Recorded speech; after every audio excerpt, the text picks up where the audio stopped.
All right, well, are we ready to play Cummins Certified Technician? Because that's what we're fixing to do. This is Dad's pickup, and as you may recall in a previous video, I said that he told me his water pump was out, and he came over today and he said, I don't think I can do that. He said, can you do it? So I rode back with him and brought it over here. So we're fixing to work on this, and we're gonna get started right after this.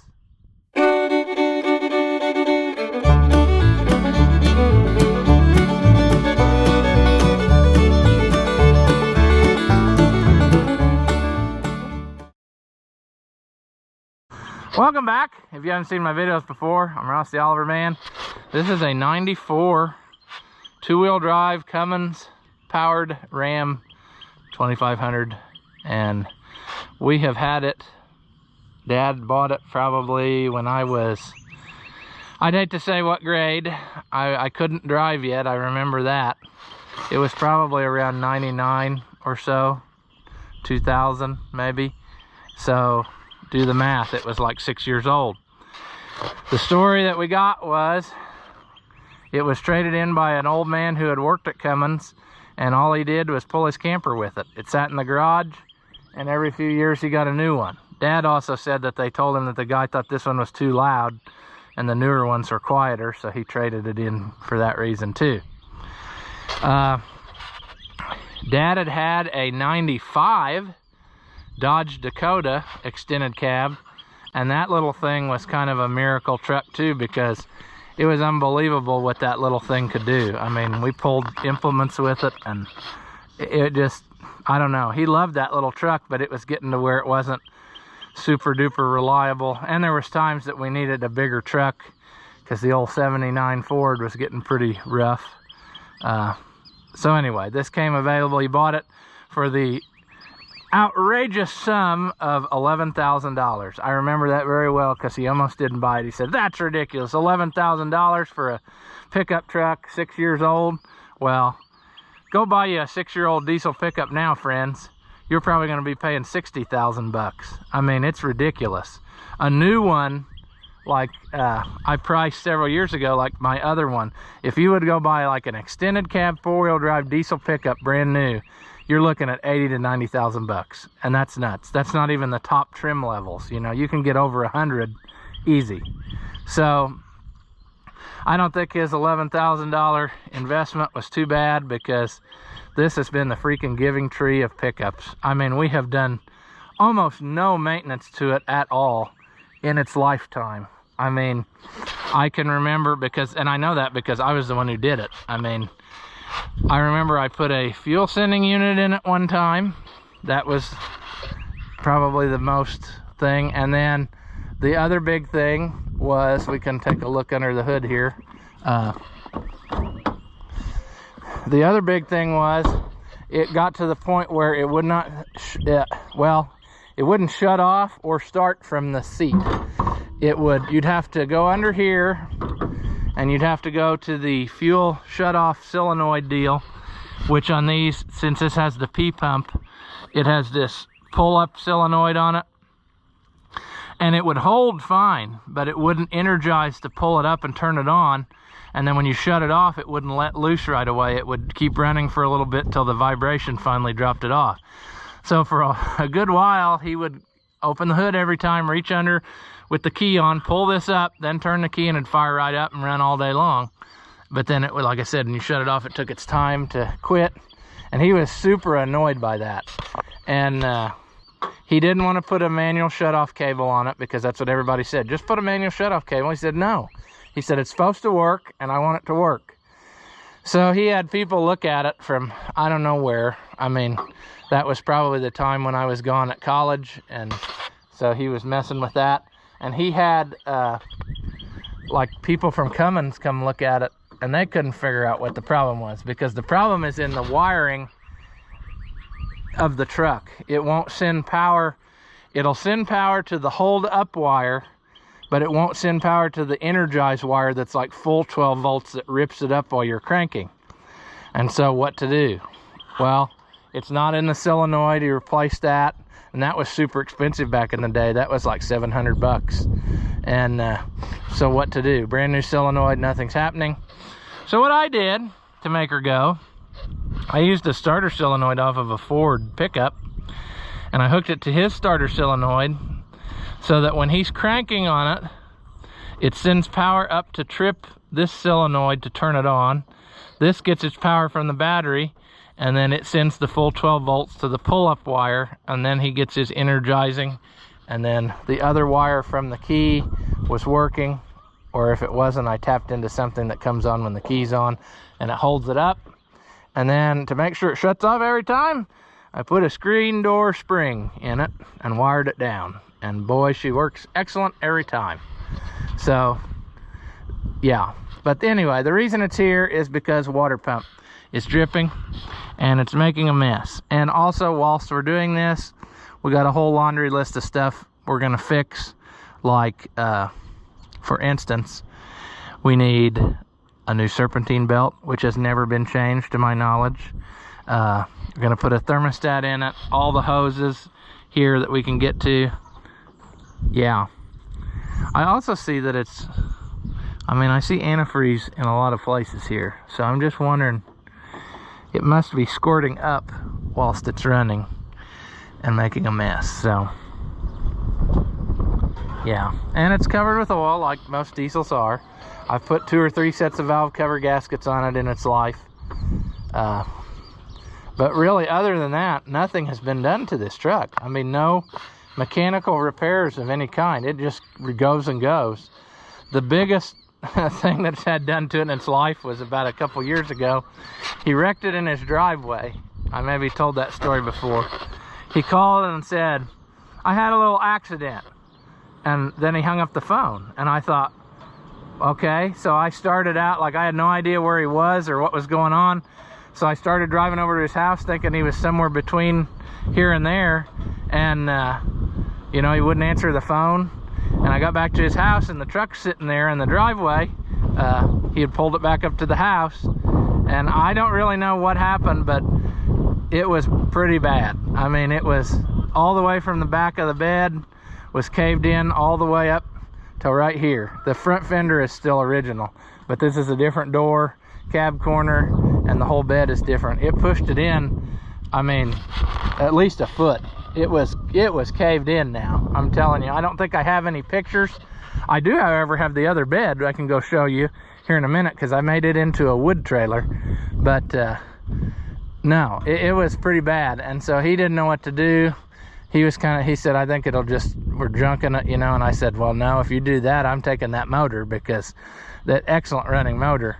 So what he ended up doing was took it to the vocational school, and they fixed it up for the price of the parts, you know, the paint. That's all that he had to pay. And they don't charge labor because they use it to practice.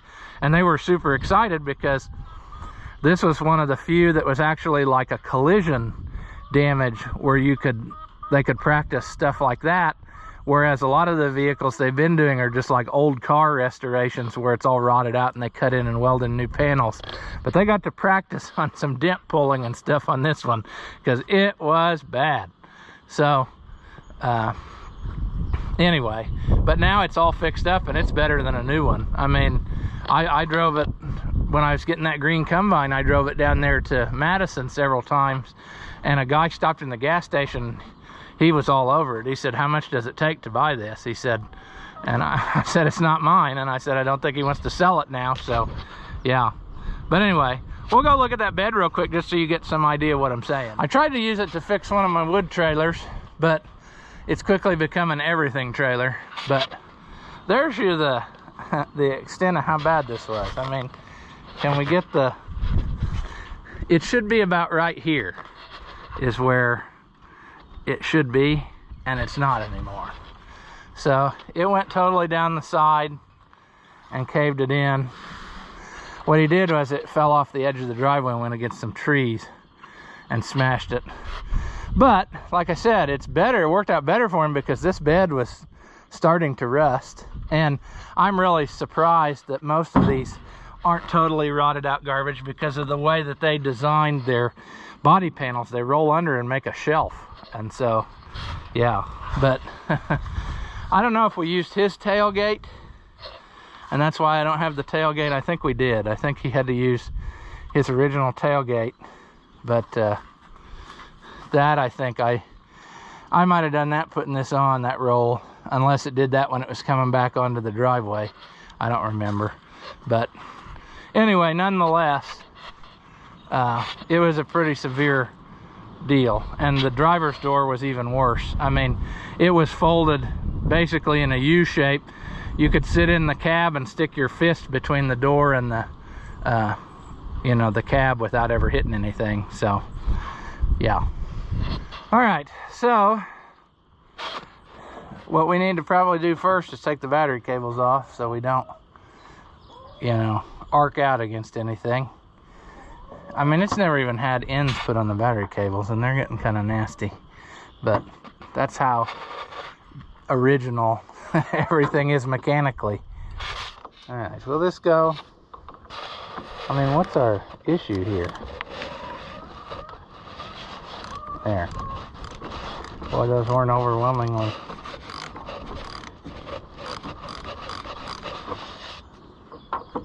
Tight is what I was saying. I might ought to get some new bolts for this. I have some battery bolts. Oh, well, that is not even any good, so sure. Okay. Now, the nice thing about these is the water pump is not behind the fan, it's right there. So I think we can do this all very simply with also conjunction of changing the thermostat, which would be in here. So first step would be take the alternator off. And is there enough room to really fold it back? I don't think so. I think we're gonna have to go ahead and take the whole shebang loose, which I don't know how to do that on this. Maybe we can try to take her loose. I'm trying to see where the tensioner doesn't have, like on mine, all the Fords, there's a bolt sticking out in front, and you can actually you know, use a breaker bar and hold it loose so you can get the belt off. But I no see that on this one. I told him to go ahead and get a new tensioner and a belt, because while we're at it, it's time to do some preventative stuff, you see. Oh, I see, it does have a hole. It's got a 3/8 ratchet hole in it, so we'll get long john. And it does have a diagram, so that's good, because we don't want to forget how to do this. And of course, we're not.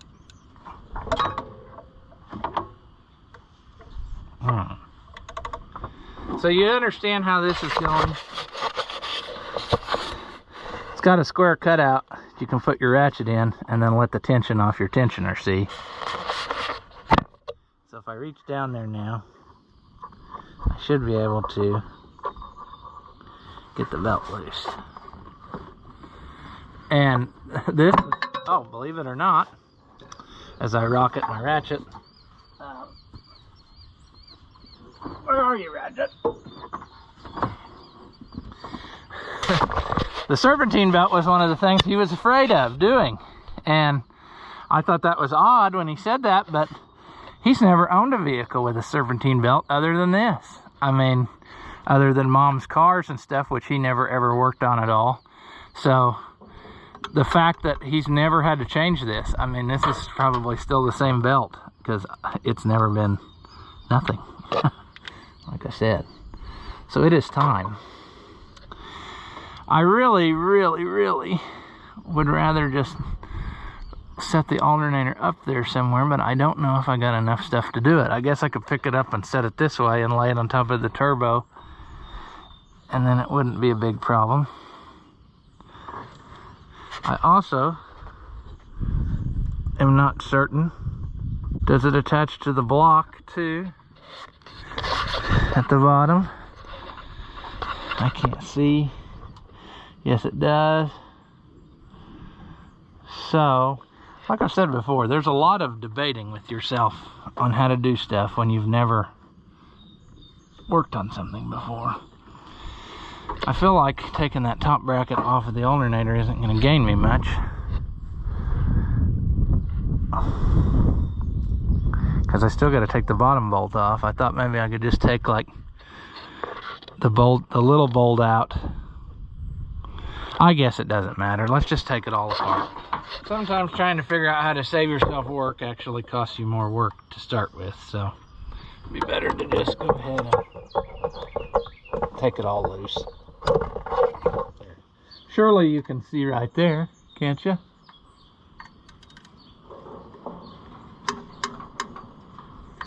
That's a through bolt, so I'm hoping that that bottom one is a through bolt too, so I don't have to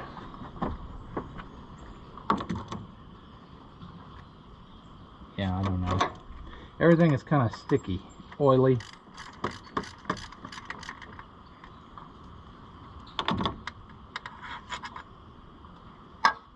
Magnetic trays. All right.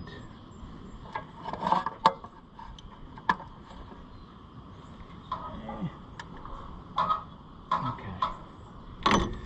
Let's try the long ratchet for this one.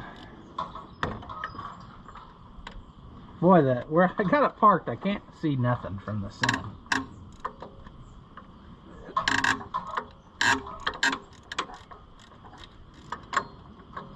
I hope that's coming loose and not just turning through to the back side.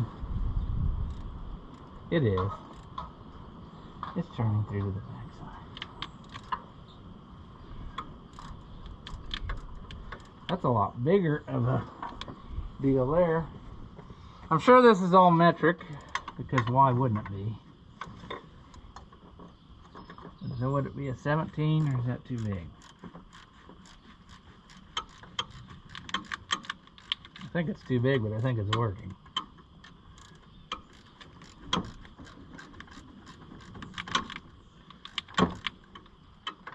Well, I lied. It's not working anymore. It worked for a little bit, but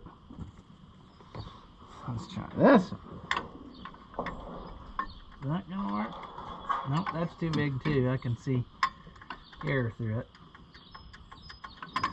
14 will be too small. It'll be 15.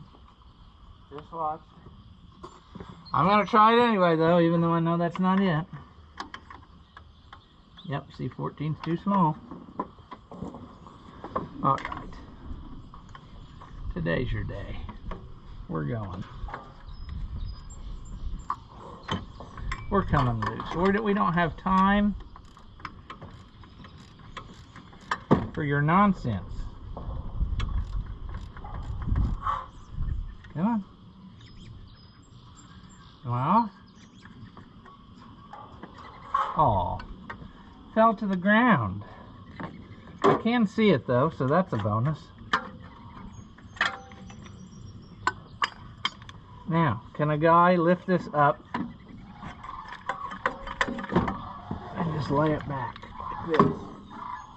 And then he'll forget after a while and slam the hood down on it. Then it'll have some dents in it. Alright. That really opened her up good. That gave us the access we needed to fix all the stuff. We don't have the tensioner, so that's going to be on hold. Oh man, he's lucky ducky that he didn't just rocket this. We'll show you that when we get out, but that water pump is toast. Man, I bet that's been out for a while and it just never leaked. Jeez. Okay. Is it empty now? It probably leaked out most of the stuff on the way over here. I'm trying to decide if I got any left in this radiator hose and I need to get a bucket right now, or if I just need to say, who cares? Also, I should mention, because someone's going to ask, this has 231,000 miles on it, and when he got it, it had 78,000. So, yeah. It's definitely been a good one. even though I'm not a Dodge person. I will say this one's been a good one. Hello. They can't find that little hose. So it's just a piece of straight hose. I'll just have to get it. Okay, I'll let you get that done. And it's a good thing we're doing this, because this water pump is so wore out it's about to fly apart. So. Really? Oh yeah, I got it almost off. So. Oh my gosh, I'm getting the belt and the tensioner right now. Okay. So, there is a hose. It's got a 90 degree. Like the heater. Put it up on the computer. I can FaceTime you and show you. Or send me a picture of it. This way. Yeah. And then also, you can charge it to me, but get me a case of brake clean. He should know what that is. 2413 is what I get. Case of brake fluid? Brake clean. Brake clean. 2413. Okay, hang on. He just got off the phone. Okay. Get the top one there, that 90 degree. That'll be charged to me. The serpentine belt will be charged to me. That tensioner, right? You want the Yes, tensioner get for the belt? get the tensioner too. Yeah. I got the belt tensioner kit, Ross. It's cheaper. I don't know what that. Brake clean for you? A case of brake clean for me. Okay, we'll get you. All right, thank you. Thanks. Bye. Bye. All right. Oh yeah. Time to replace this garbage. So I don't know if any of that will make it in the video, but he just FaceTimed me from the auto parts store. And so he's getting all the pieces we need, I hope. So that'll be nice. The sad thing is, it's beautiful outside now. It's like 60-some degrees, 70 degrees. And in the next couple days, it's going to get down to the 20s again. So I'm going to start this project in the warm, and I'm going to end up finishing it in the miserable cold and hate my life weather. So, but it's got to be fixed, because you can never have too many pickups, you know what I mean? I've got 2 running again now, so plus the service truck. If I had to pull a trailer with it, I could. But yeah, this I'm gonna have to go get some of this, because he's not gonna have that little hose, little bypass hose. This has the style of hose clamps that I hate, but I'm sure that was factory cheaper. I don't know if they call those the Whittick style hose clamps, but I've never been a fan of these. Maybe they're a more positive engagement, but they seem to always cause a lot more trouble.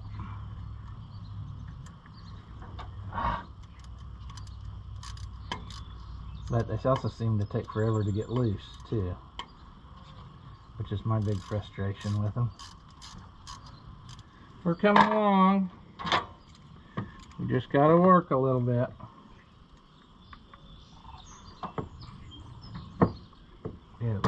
There we go. That's a rusty mess, sure. This is the part that's going to make me nervous, because I almost bet you that before we're said and done, I'll end up twisting off bolts in the block. And I don't want to do that, but I know how my life is, and I can almost bet you that's going to take place. Okay, 10 millimeter.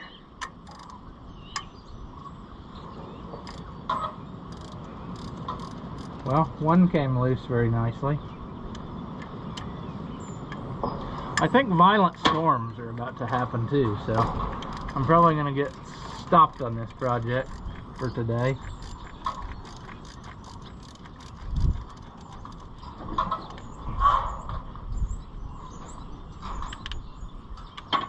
Come on. Don't twist off. Come on, baby. Don't twist off. Stay nice. Don't twist off.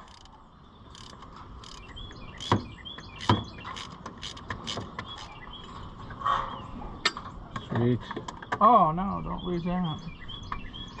Probably be hard to find back.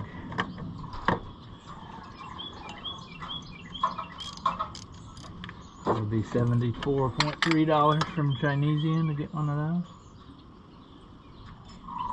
There's one. Alright. Thermostat. Also fornicated. Got a little rubbery job that ain't rubbery jobbing. Ooh, brittle rubber. Nasty. Sure. I'm just gonna lay that down there for now. That goes through there, so that's gotta stay. That's why they put that enormously large rubber piece on. And that's gonna need cleaned up. I suppose that while we're doing this, just to make a video, because I'm pretty sure that this hasn't been that interesting so far, and I'm not gonna have enough time to finish it and make it into the whole deal, so it's gonna be a two-parter. What I'm saying is, let's pull off this water pump real quick, let you have a look at that, and then we will put her back together in the next one. And let's get that out of the way there. Does this go here? No. I like how they used every different size. That's uncalled for. I mean, there we go. So that one is a 13.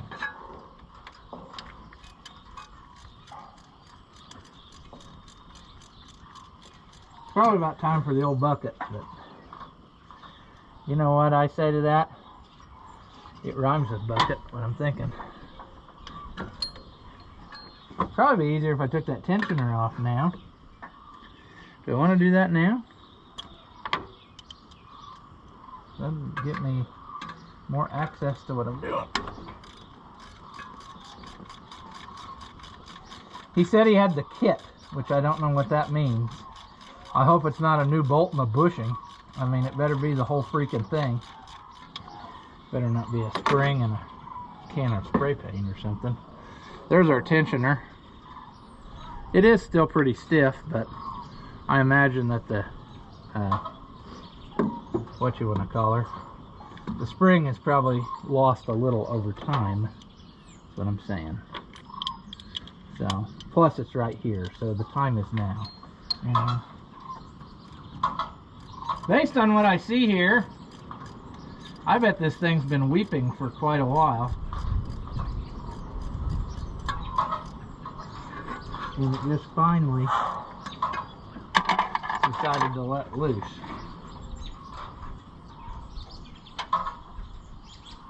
I mean, this thing's been all over. Chris Losey, that Oliver guy's even ridden in it. When we went mudding through the parking lot in the torrential pour down rain at that one show. Well, the camera did something goofy again, so I hope I didn't lose a ton of footage, but anyway, I got the water pump out. Here's his belt, so you can see it's time to replace it. Like I said, I don't know that it's ever been changed since we had it. And the water pump, she's got a lot of wiggle to her, so yeah, there ain't nothing back in there as far as bushings go. All right, well, fast forward to later. I forgot the whole point of this is filming, so I got the new water pump in, just need to tighten her down, so that's what I'm working on. I'm still not happy with the thermostat that he got, so I'm probably gonna either look online or perhaps send him to the Dodge Brothers store and make him get one that's actually what it's supposed to be. Let's go half and half first, and then we'll send her home. Is that good? I hope so.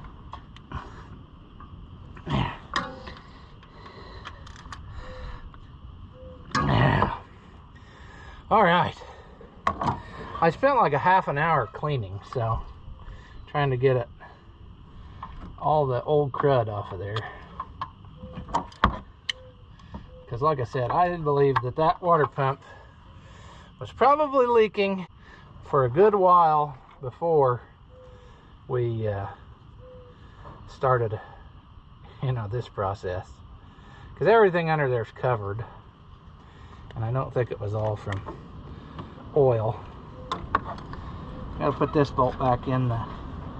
It was bolted in here in the front to hold this little sensor wire. Alright. Okay, water pump is in. What would be the next thing to do? Well, ideally,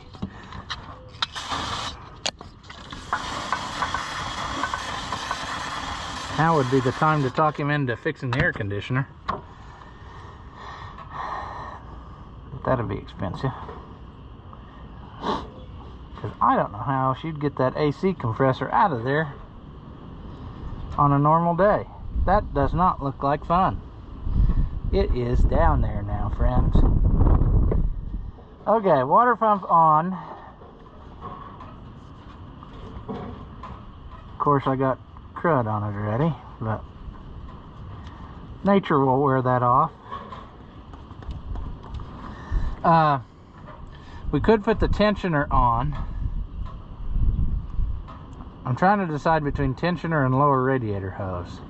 I'm probably going to guess lower radiator hose would be the next best bet. We can't put the alternator back until we get our thermostat situation settled. So, yeah, that's our hurdle. I guess I could put the bottom bolt of the alternator in and hold it up in the air. But, yeah, it's just an unfortunate situation that I find myself in once again. The new tensioner has 1/2-inch drive holes, so that's cool. It also feels so much better, so no wonder. I had him get this little hose just because it would be a pain in the Knudsen to get to later. It's also probably the same as that one there, but I can get to that one because it's on top. So I'm guessing I'm going to go ahead and replace that, and maybe that's the next thing I'm going to do here. This is obviously a cut to fit type of situation, as I figured it would be. Also, we did not get this, and that really needs to be replaced. It looks like crap.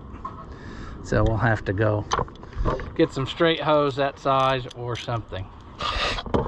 But 'tis neither here nor there. Right now we're gonna change this little hose out and cry about how terrible of situation this is that we find ourselves into working on vehicles. I love it. Ah, you're not gonna play nice, are you? Come on, you. Well, this is shaping up to be a lot of work here. This simple little hose.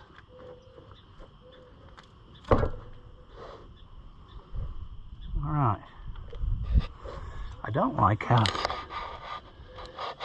flexible that is, but that it looks to be by design.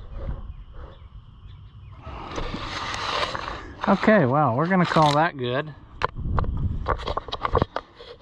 Even though you didn't see 99% of that, I think that we got her in a suitable fashion.